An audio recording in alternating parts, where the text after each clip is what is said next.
Hi friends, welcome to Git and GitHub tutorial video series. In this video we will see how to see the commit history and particular details of a commit, and then how to set the default editor. Let's get started.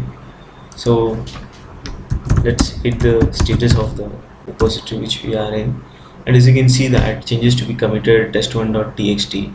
So I have made the changes for this file and added to the stage area. As you can see this, there is a command git restore dash dash staged file name to unstage. So the file which is added already to the stage, if you want to move them to unstage area, we can use this command. Let's try that. Restore dash dash staged and then the file name test1 dot txt. Let's hit the status. Okay, as you can see that it is moved to unstaged area, changes not staged for commit. So this is how we move from stage area to unstaged area. And let's add this again. Okay, and let's get this committed.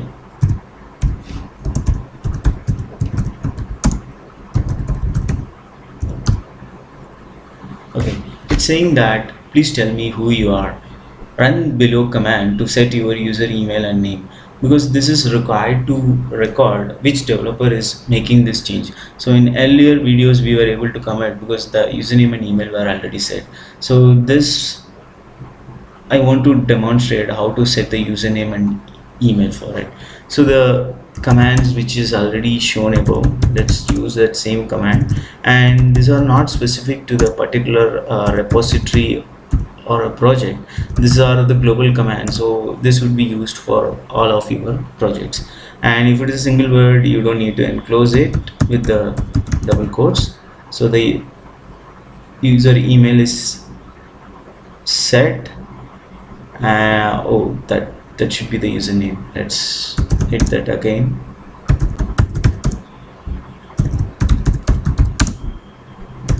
User dot name is test user. Okay, and email will set with the proper email ID. User dot email test user at gmail.com. Okay, we have set this. Then now let's try our commit. Okay, so you can use a up arrow to get the recent commands which we have typed already. Okay, so now able to commit.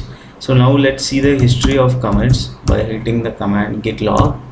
As you can see, it is showing all the commits for this repository. What are the details? It is having the unique identifier for the commit and who made the changes, name and email, and when the changes made, and the description of the commit. And if you want to see the short history of commit, we can use git log one line command, which would give the short history of command. Let's try that. Git log dash dash online. As you can see that the GUID and the description for a commit which we have given, that those are showing up. Okay, so if you want to see the particular commit details, git show, and we'll give this commit unique identifier, copy and then paste it, then which would give the details of the particular commit ID, and then author date, description of the commit, and what are the changes we made it. Okay, so we have given 7 characters, and let's try till how long it accepts. So I removed one, it is still showing up. Let's remove one more, still showing up. Let's remove one more, it is still showing up. Let's remove one more. So it accepts at least 4 characters. Okay, fine, and let's make a change to this file again.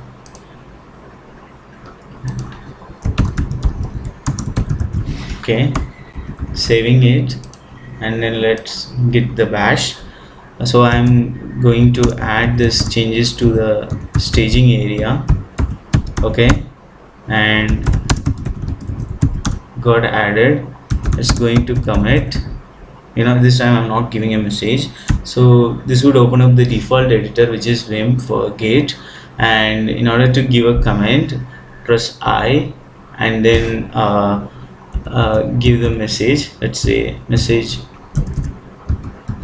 from Vim, and then press escape shift colon WQ. Okay, this got committed.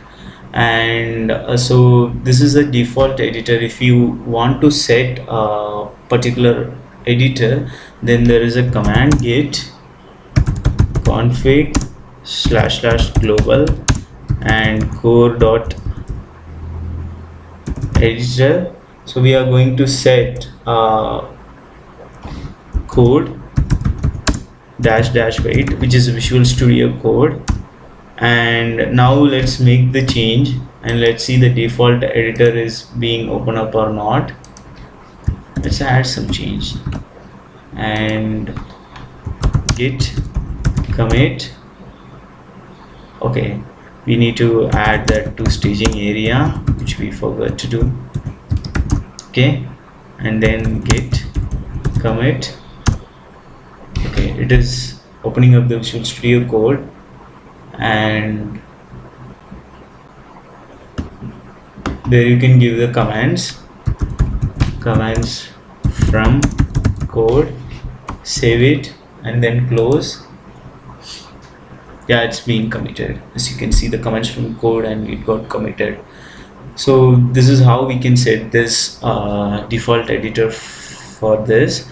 And then if you want to open up the config file, so code, which is our default editor, and then /git config, which would open up the Visual Studio, and we can see that git config file. So as you can see, that username, email and the default editor, the same can be opened from your folder projects and under users, you would see that, and which user account you have. Under that there will be a git config. All right, and so let's say you have set a particular editor and you want to unset it. So I just want to go with the default editor, which is Vim. So how to do that? Git config -- global -- unset, and then core dot editor. Okay, so this would unset the code which is we have set, and now your default editor would be Vim. And so the commands which we have seen, these are not required to memorize because we can use the graphical user interface, but it is good to know the basic commands. Still, if you have any doubt, you can try with this command git init help. So this would open up your git command help page in your browser. That's all for today. Thanks for watching this video. Have a nice day.